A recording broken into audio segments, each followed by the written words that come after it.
नमस्कार, मैं हूं आपके साथ स्नेहिस्ट्रयश। आयोन भारत बिहार झारखंड देख रहे हैं आप। बिहार चुनाव के नजदीक आते आते बीजेपी ने अपने सभी स्टार प्रचारकों को बिहार के अंदर उतारना शुरू कर दिया है। आज राजनाथ सिंह पटना के दौरे पर गए, कार्यकर्ताओं से संवाद किया, उनमें जोश भरने की कोशिश की और उन्हें 5 टास्क दिए हैं। अब वो 5 टास्क कौन से हैं, उन 5 टास्क के बदौलत कैसे बिहार के अंदर बीजेपी के कार्यकर्ता बीजेपी की जीत सुनिश्चित करेंगे, इन्हीं पर विस्तार से चर्चा करने के लिए हमारे साथ मौजूद है स्टूडियो में राजकुमार सर, वरिष्ठ पत्रकार। सर, स्टार प्रचारकों की एंट्री होनी शुरू हो गई है। जो 5 टास्क दिए हैं, सबसे पहले तो मैं चाहूंगा आप दर्शकों को बताएं वो 5 टास्क कौन से हैं और क्या इन टास्क को पूरा करके बीजेपी की जीत जो है वो सुनिश्चित हो जाएगी। तो देखिए, जो टास्क की जो बात है, तो टास्क बहुत इजी है। जो बीजेपी करती आई है वही चीज़ राजनाथ सिंह जी ने जाके बोला है बिहार में कार्यकर्ताओं को जो संबोधित किया पटना में, तो उन्होंने वही 5 चीज़ों का जिक्र किया है जो बीजेपी करती आई है जी। अपने काम का जिक्र करो, अपने काम से आम जनता को जो फायदा हुआ है बीजेपी की केंद्र सरकार से वो बताओ कि ये काम हमने किया है और ये इसका लाभ जनता को ये चीज़ मिल रही है। बिहार सरकार ने क्या किया है वो बताना है, उसका लाभ कैसे मिल रहा है, बिहार में 20 साल में क्या बदलाव आया है जी। आप ये बताएंगे। और दूसरी तरफ उन्होंने ये भी स्पष्ट शब्दों में बताया है कि ये बिहार को जो कुशासन और जंगल राज जो बीजेपी कहती आई है आरजेडी का और कांग्रेस गठबंधन का, ये चीज़ आज भी जिक्र किया है राजनाथ सिंह ने। उन्होंने ये कहा है कि इन चीज़ों के बारे में भी लोगों को बताएं, क्योंकि 20 साल का वक्त काफ़ी लंबा होता है और 20 साल में लोग कहते हैं कि याददाश्त आदमी की खासकर वोट डालते समय चली जाती है और 20 साल में तो ऐसे भी वोटर, मुझे लगता है कि 25-30% तो ऐसे वोटर बढ़े होंगे जो कि जिन्हें या तो वो चीज़ें याद नहीं होंगी ठीक से या उन्होंने देखा नहीं होगा। बिल्कुल। तो ये चीज़ें हैं। तो यही चीज़ स्पष्ट तरीके से उन्होंने कहा है इसमें। लेकिन सबसे जो बड़ी बात और सबसे ज़रूरी बात उन्होंने जो कही है वो ये कही है कि आप भाषण न दें, भरोसा दिलाएं। बिल्कुल। मंच से भाषण मत दीजिए, हर पंचायत में जाकर, हर महीने में एक बार जाकर पंचायत में लोगों को ये भरोसा दिलाइए कि हम ये काम करेंगे और ये बताइए कि इन कामों को हमने करने में सफलता हासिल की है जिसका आम लोगों को फायदा मिला है। और उन्होंने उदाहरण दिया है कि जैसे कि केंद्र की मोदी सरकार ने जो पीएम आवास, जनधन योजनाएं, किसानों के लिए जो खाते में जो साल में 12,000 रुपये आते हैं, वो चीज़ें जो है उन्होंने कहा है कि ये जनता को बताएं कि ये लाभ जो हुआ है और जो डायरेक्ट बेनिफिट ट्रांसफ़र का है सबसे बड़ा। उन्होंने जो कहा है कि करप्शन, भ्रष्टाचार में जो पैसे आम गरीबों के लोगों के हक के चले जाते थे वो डायरेक्ट ट्रांसफ़र के माध्यम से उनको सीधे खाते में मिल रहे हैं। तो ये उन सारी चीज़ों का जिक्र, और इसमें एक और बड़ी चीज़ जो पाकिस्तान को किस तरह से सबक सिखाया है ऑपरेशन सिंदूर के जरिए, इस चीज़ को भी उन्होंने बताया है कि जनता को ये चीज़ बताइए कि ये मोदी सरकार ने किस तरह से देश में परिवर्तन लाया है। और साथ में उन्होंने ये भी जोड़ा है कि ये भी बताइए कि हम जो है 10वें नंबर से 4थे नंबर पे आ चुके हैं अर्थव्यवस्था के मामले में और 3रे नंबर पे आने के लिए एकदम तैयार हैं। कुछ ही महीनों में देश दुनिया की 3री बड़ी आर्थिक महाशक्ति बन जाएगा। तो इस तरह से उन्होंने कार्यकर्ताओं को मंत्र दिया और जिसमें सबसे जो इम्पोर्टेंट बात वही रही कि आपको भाषण नहीं देना है, भरोसा दिलाना है। बिल्कुल। लेकिन राजकुमार जी, क्या ये नीतीश कुमार के लिए इनसिक्योरिटी पैदा करने वाली बात नहीं है कि राजनाथ सिंह बिहार जाते हैं, पटना के दौरे पर जाते हैं और मोदी सरकार की तारीफ करते हैं, एक के बाद एक मोदी सरकार के कामों को गिनवाते हैं? तो क्या नीतीश कुमार को ऐसा नहीं लग सकता है कि ये एनडीए का प्रचार कम और बीजेपी का प्रचार ज्यादा है, और अगर चुनाव जीतती है एनडीए, बीजेपी बाजी ज्यादा मारती है, जेडीयू से ज्यादा सीट हासिल कर लेती है, तो कहीं ना कहीं नीतीश कुमार की कुर्सी पर खतरा आ सकता है? नहीं, देखिए, वो चीज़ें तो पहले से तय हो चुकी होंगी और जैसा कि कई तरह की चर्चाएं हम लोग इस पर भी कर चुके हैं उनकी कुर्सी को लेके या मुख्यमंत्री चेहरे को लेके। वो एनडीए ने साफ कर दिया है, बीजेपी ने खास तौर पे, कि चेहरा चुनाव में चेहरा नीतीश कुमार होंगे, उसके बाद मुख्यमंत्री का चेहरा कौन होगा ये उस पर जो है साफ स्पष्ट तौर पे किसी ने कहा नहीं है। दूसरी बात, जहाँ तक इनसिक्योरिटी की बात रही, तो इस पे जो जेडीयू दफ्तर में कल ही की बात है, जो मोदी और नीतीश कुमार के जो पोस्टर लगे थे उसको लेके पूरे प्रदेश में राजनीतिक एकदम चर्चा जोर से शोर से हुई कि क्या जेडीयू का विलय होने जा रहा है। तेजस्वी यादव ने ऐसा सवाल पूछ दिया।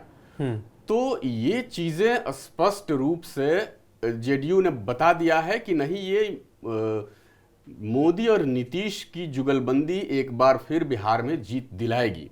ये इस एजेंडे के साथ चल रहे हैं। तो अभी ये डिफरेंशिएशन वाला कोई मुद्दा नहीं नजर आ रहा है।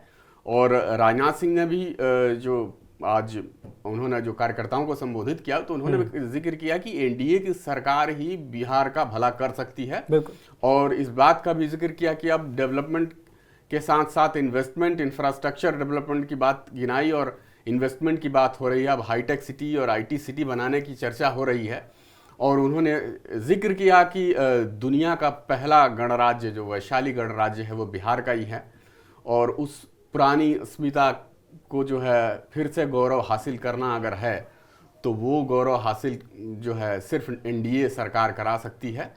और लगे हाथ उन्होंने ये भी बताया कार्यकर्ताओं को कि आपको ये भी बतानी नाकामियां जो हैं आरजेडी की, लालू यादव जी के सरकार में या केंद्र सरकार में जब कांग्रेस की सरकार थी, यूपीए सरकार थी, तब की तमाम चीज़ों को गिनाना है। तो उन्होंने ये एक तरह से 5 एजेंडा सेट कर दिया है कि आपको अपनी उपलब्धियां, हम जो कर चुके हैं, हम जो करने वाले हैं, और जो काम विपक्ष ने किया है पहले उसका क्या इतिहास रहा है, अभी क्या कर रहा है, और हमारे सरकार की नीतियां क्या हैं राज्य प्रदेश को लेके, वो चीज़ें जनता को बताएं। और वही चीज़ बताएं कि भरोसा हो लोगों पर, हवाई भाषणबाजी मन से चढ़ के ना करें, ऐसी बात बोलें जो कि लोगों को भरोसा हो। ये कुछ उसी तरह का है जैसे कि मल्लिकार्जुन खड़गे जी ने कर्नाटक में कहा था जब चुनावी वादे पूरे नहीं हो पा रहे थे, तो कि भाई वही वादे करें जो पूरे हो। बिल्कुल। तो कुछ इसी तरह का है। लेकिन ये बीजेपी की अपनी पॉलिसी है और नीति है कि भाई हमको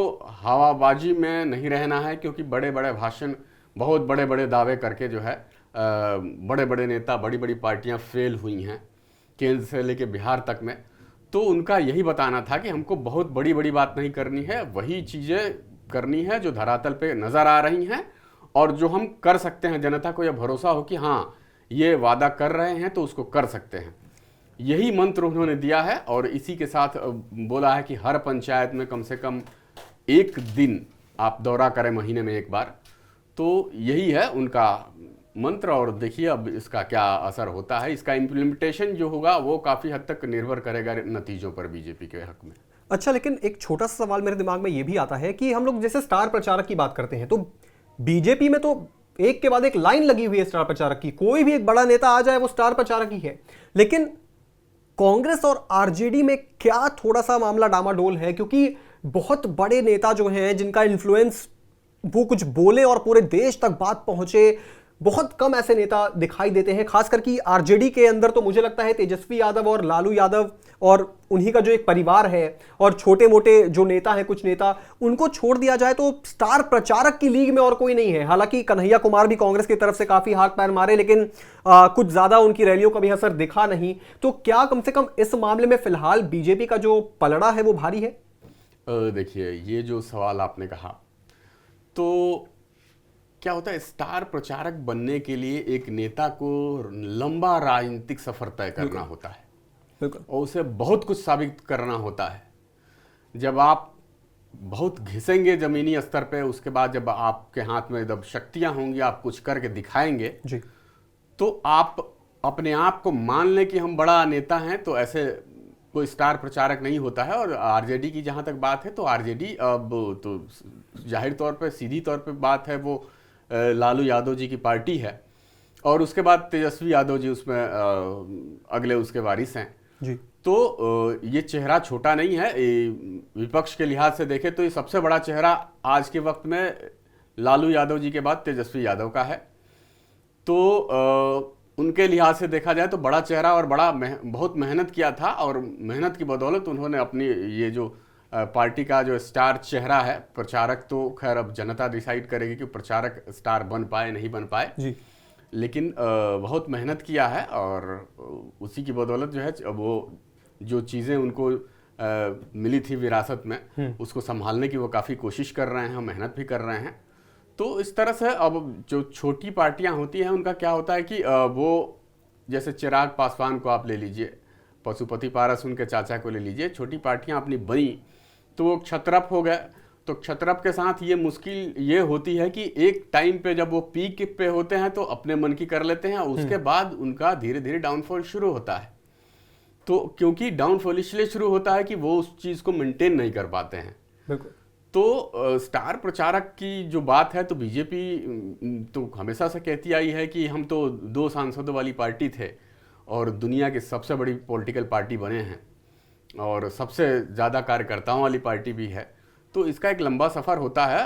अब जब उसके पास अब कार्यकर्ताओं की फौज है, बड़े बड़े चेहरे हैं जिसको आप कह रहे हैं कि स्टार प्रचारक, तो वो बनने में उन नेताओं को भी काफ़ी लंबा वक्त लगा है। बिल्कुल।